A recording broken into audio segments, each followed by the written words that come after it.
Ya, Assalamualaikum Pak. Waalaikumsalam warahmatullahi wabarakatuh. Ya, gimana nih Pak kabarnya nih? Alhamdulillah sehat-sehat ya. Mm-mm. Pak, maaf nih ganggu waktu Bapak sebentar. Saya cuma mau Ya. mungkin bertanya sedikit tentang kepemimpinan Bapak di sekolah ini dalam pengambilan keputusan, Pak. Oh iya, siap. Ya, Pak, selama ini bagaimana sih Bapak dapat mengidentifikasi kasus-kasus yang merupakan dilema etika atau bujukan moral? Oh iya. Selama saya menjadi kepala sekolah, emang kasus-kasus apakah itu dilema etika, di mana dilema etika itu terjadi antara dua pilihan yang agak sulit karena sama-sama benar dan sama-sama mengandung unsur yang baik. Sementara kalau bujukan moral itu lebih mudah karena itu hanya antara salah dan benar. Jadi kasusnya rujukannya hanya berdasarkan norma yang berlaku atau peraturan. Dan itu bisa terjadi pada siswa, pada guru, bisa pada pegawai, semua yang ada di lingkungan sekolah. Oke, berarti mengidentifikasinya kalau dilematika benar dan benar, bujukan moral lebih mudah ya Pak, Ya, benar dan salah. moral, Oke, Pak, selama ini bagaimana sih Bapak menjalankan pengambilan keputusan di sekolah Bapak, terutama untuk kasus-kasus di mana ada dua kepentingan yang sama-sama benar atau sama-sama mengandung nilai kebajikan? Ya. Ketika ada kasus, berarti ini masuk kategori dilema Bu ya. Nah, ini emang tidak mudah dan biasanya saya pertama kali adalah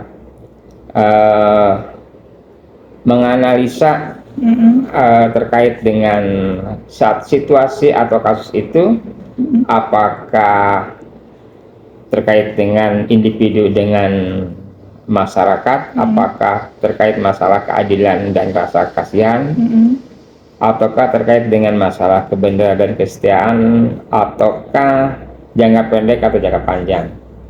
Itu sesuai dengan paradigma yang biasa terjadi pada dilema etika. Kemudian setelah saya bisa menganalisa hal-hal di atas, saya memikirkannya kira-kira prinsip apa yang bisa diambil. Dan kita tahu bahwa ada 3 prinsip dalam menyelesaikan dilema etika. Ada yang berbasis hasil akhir, ada yang berbasis peraturan atau norma, ada juga yang berbasis rasa peduli. Nah, ini hal-hal yang biasa saya analisa lebih dahulu. Kemudian selanjutnya saya pun berkomunikasi atau musyawarah dengan teman sejawat, dengan para pembantu kepala sekolah atau guru yang lain. Oh, berarti Bapak menganalisa dulu sesuai dengan paradigma dan prinsip-prinsip dilema etika itu sendiri ya Pak. Lalu kemudian Bapak juga berdiskusi dengan beberapa guru atau pembantu kepala sekolah. Oke, itu udah. Sekarang Pak, langkah-langkah atau prosedur seperti apa sih yang biasanya Bapak lakukan selama ini Pak? Nah, kalau tahapan atau prosedur secara rinci, ada beberapa tahapan sebelum saya memutuskan satu keputusan. Pertama, ketika ada satu kasus, misalnya ada pelatih ekstra misalnya, kemudian dia menyampaikan informasi bahwa minggu yang akan datang akan ada kegiatan di luar. Nah, sementara ketika saya cek ternyata waktunya adalah pada hari KBM. Sementara mereka pun sudah mempersiapkan. Nah, dari satu kasus seperti itu misalnya, saya biasanya melihat dulu dari hal tersebut, apakah ada nilai-nilai yang bertentangan dengan norma atau dengan ini. Kemudian selain dilihat dari hal itu juga saya lihat juga siapa yang terlibat dalam kegiatan atau situasi tadi. Karena nanti siapa yang terlibat ini juga akan menentukan keputusan apa yang harus diambil. Kemudian juga melihat fakta-fakta yang terjadi. Dengan adanya misalnya kegiatan tadi, apa yang akan terjadi selanjutnya. Kemudian baru masuk ke yang tadi. Nah, ini antara diadakan atau tidak diadakan tadi, ini paradigmanya apakah masalah kebenaran kesetiaan, ataukah masalah jangka panjang, jangka pendek, ataukah masalah kepentingan individu dan kepentingan umum. Nah, baru berikutnya saya melihat apakah ada kemungkinan opsi lain yang lebih kreatif selain misalnya kegiatan yang tadi, misalnya kegiatan di luar. Apakah mungkin ada kegiatan yang lebih kreatif, yang lebih aman dan sebagainya.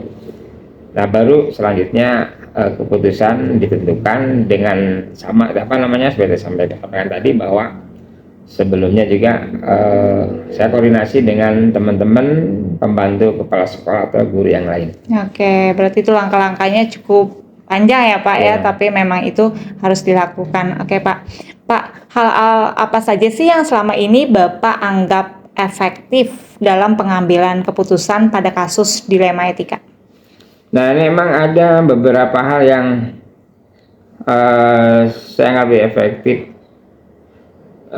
Emang sebetulnya tergantung kepada kasusnya. Ada yang jadi tidak ada yang baku. Jadi ada efektif hanya dengan diskusi dengan ini. Ada yang juga harus melakukan analisa lebih panjang. Ada juga yang misalnya hanya melihat ini lebih cenderung kepada kebutuhan peserta didik. Nah, jadi sebelumnya tidak ada ketentuan gitu ya, atau pendekatan yang, jadi semua tergantung kepada kasusnya ya. Oke. Berarti Bapak anggap efektif itu tergantung dari bagaimana kasusnya ya Pak ya, seperti itu. Oke. Pak, hal-hal apa saja sih yang selama ini merupakan tantangan Pak dalam pengambilan keputusan pada kasus dilema etika? Nah, ini betul sekali, ini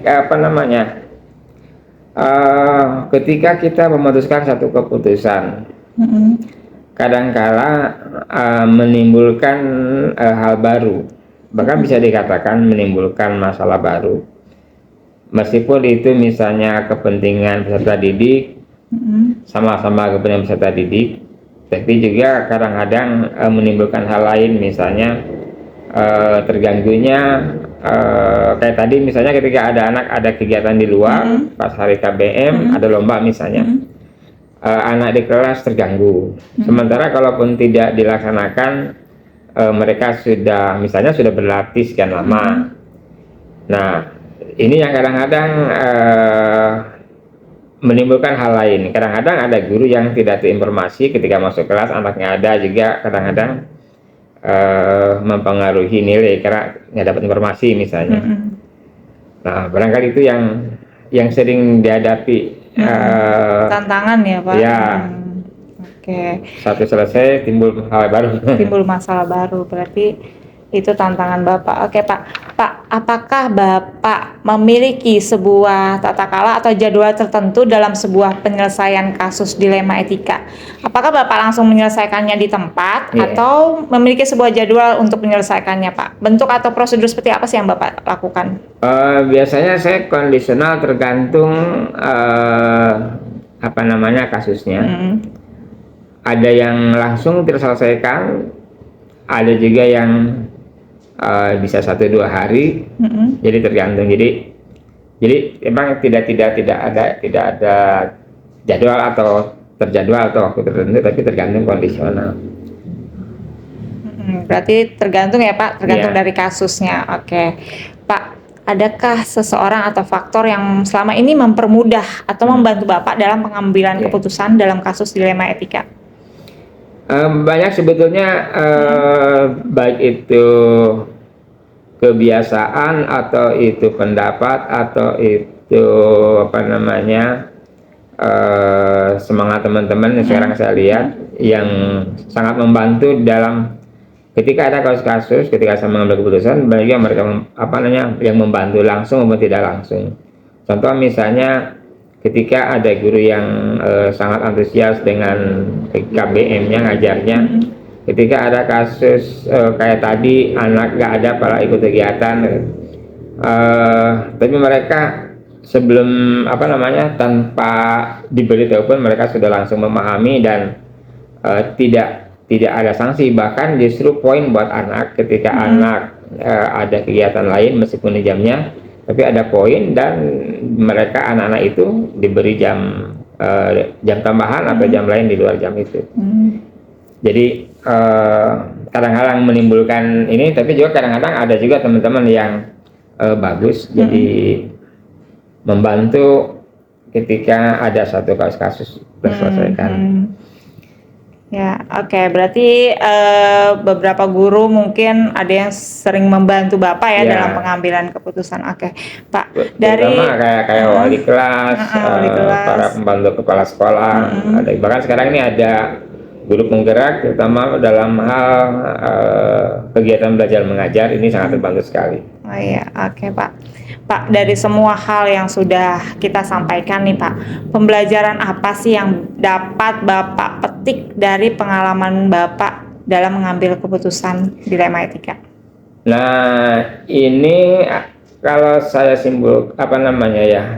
dari pengalaman bahwa ketika kita memutuskan satu keputusan, tadi pendekatan ada 3, terus paradigmanya bagaimana tahapan-tahapannya. Tapi pada akhirnya kita tetap harus lebih berpihak kepada kepentingan peserta didik, karena contoh kalau tadi, apakah anak diizinkan ikut lomba apa tidak.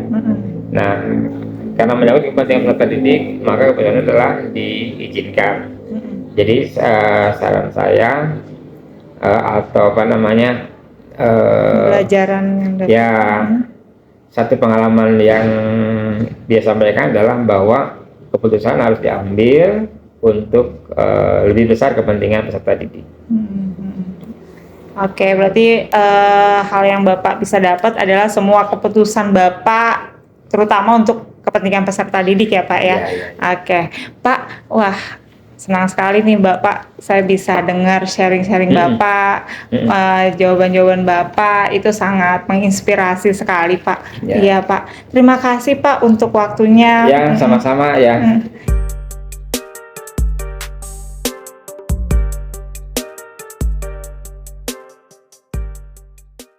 Ya, assalamualaikum Bu Eeng. Waalaikumsalam warahmatullahi wabarakatuh Bu. Apa kabarnya?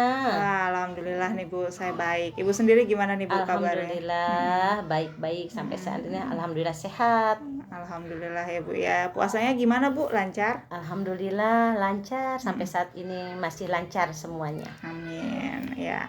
Oke Bu, maaf nih Bu, saya kesini, saya ingin mengganggu waktu Ibu sebentar. Mungkin saya perlu Ibu sharing sama saya tentang kepemimpinan Ibu dalam pengambilan keputusan di sekolah ini. Mudah-mudahan berkenan ya Bu ya. Insya Allah. Oke, terima kasih Bu. Nah begini Bu, selama ini bagaimana sih Ibu dapat mengidentifikasi kasus-kasus yang merupakan dilema etika atau bujukan moral? Dalam hal ini saya harus melihat dulu kasus tersebut terlebih dahulu. Bila kasus dihadapkan pada situasi benar dan salah, maka itu dikatakan bujukan moral. Tetapi jika kasus dihadapkan pada situasi benar dan benar, maka itulah dilema etika, dilema etik ya. Gitu. Seperti jadi, itu ya Bu ya. Iya, melihat kasus tersebut dulu gitu. Oke, berarti kalau benar dan benar itu dilema etika, kalau benar dan salah itu bujukan moral ya Bu ya. Betul. Oke Bu, yang selanjutnya bagaimana sih Ibu menjalankan pengambilan keputusan di sekolah, terutama untuk kasus-kasus di mana ada dua kepentingan yang sama-sama benar atau sama-sama mengandung nilai kebajikan Bu? Dalam hal ini saya pun harus memilah dan memikirkan secara matang mana keputusan yang memang tidak untuk diri saya sendiri atau keputusan yang bijak untuk orang banyak. Itu yang harus saya pertimbangkan dan harus saya pikirkan secara matang. Gitu. Berarti ini keputusan ini harus untuk orang banyak ya Bu ya, terutama ya. Oke. Bu, langkah-langkah atau prosedur seperti apa sih yang biasanya Ibu lakukan selama ini? Biasanya saya mengambil langkah-langkah dengan berdiskusi bersama ibu guru, karena kita nggak sendiri. Curah pendapat untuk mencari solusi yang terbaik untuk kita semua gitu, untuk kepentingan orang banyak dan siswa-siswi khususnya, karena kita kan melibatkan pendidikan anak usia dini gitu. Oh, jadi diskusi terutama untuk kepentingan siswa ya Bu, khususnya ya. Benar. Oke. Berarti diskusi ya Bu. Oke. Hal-hal apa saja sih Bu yang selama ini Ibu anggap efektif dalam pengambilan keputusan pada kasus dilema etika? Nah, saya harus berdiskusi dan mendengarkan serta mempertimbangkan dari berbagai pihak, termasuk perwakilan orang tua murid. Dalam mengambil keputusan tersebut tidak mudah ya. Kita harus bermusyawarah dulu yang memang untuk kepentingan siswa khususnya, karena melibatkan wali murid. Oke, berarti Ibu selalu berdiskusi ya sama terutama juga sama orang tua murid ya Bu. Iya. Ya itu langkah paling efektif menurut Ibu, karena ini memang usia dini ya, anak-anak pendidikan usia dini sebagai kepala sekolah TK gitu ya Bu ya. Oke. Karena rentan kan, kita harus semuanya harus didiskusikan dengan secara musyawarah. Oke. Bu, hal-hal apa saja sih yang merupakan tantangan nih dalam pengambilan keputusan pada kasus dilema etika? Nah, banyak hal sebenarnya ya, tapi tantangan yang saya adalah ketika saya mengambil keputusan kemudian sering diprotes oleh orang tua murid ya, menganggap keputusan saya ini tidak memihak gitu, memihak sendiri gitu. Misal ketika ada acara manasik haji, terus murid-murid TK atau orang tua meminta untuk melaksanakan di tempat, sedangkan saya kan organisasi gitu, udah ada komitmen, setiap organisasi harus mengikuti aturan-aturannya. Nah, ini tantangan yang berat bagi saya gitu, untuk memutuskan suatu keputusan yang harus memilih antara wali murid atau organisasi saya sendiri. Nah, jadi untuk jauh dan bagus sebenarnya itu buat pengalaman, untuk orang, bukan untuk kita tapi untuk anak-anak perlu, karena anak-anak usia dini pembelajarannya bukan di tempat tetapi menambah wawasan. Jadi tantangannya adalah kita berdiskusi dengan tadi bermusyawarah, dan saya ambil keputusan tetap untuk tidak merugikan semua pihak gitu. Ke organisasi tetap berjalan, ke wali murid meminta kebijakannya untuk wali murid. Gitu. Berarti tantangan terbesar Ibu kadang-kala pada wali murid ya Bu ya. Mereka menganggap Ibu cuma sepihak gitu ya, padahal ini untuk kepentingan bersama dan organisasi juga ya Bu ya. Oke. Berarti itu tantangan Ibu. Oke, Bu.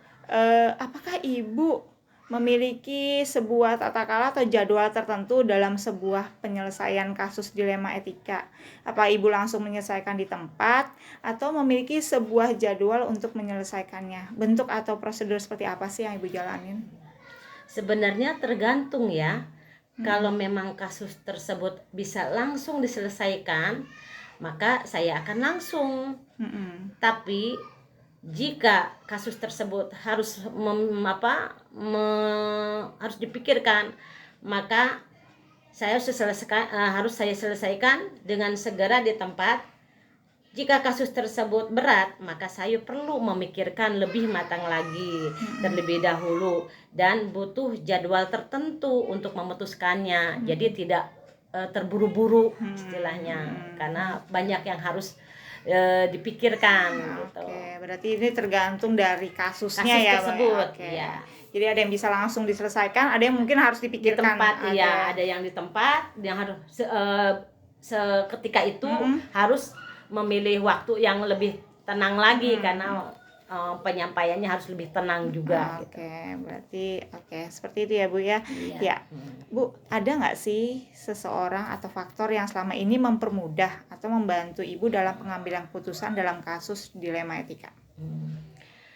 Sebelum yang menjadi penguat saya ya adalah guru juga ya, ada 4 orang guru yang jadi motivasi untuk saya, yang selalu membantu saya dalam berdiskusi, dan yang paling mendukung sekali adalah anak atau keluarga ya, dari anak sendiri yang sering mau kasih motivasi untuk tetap tegar, untuk tetap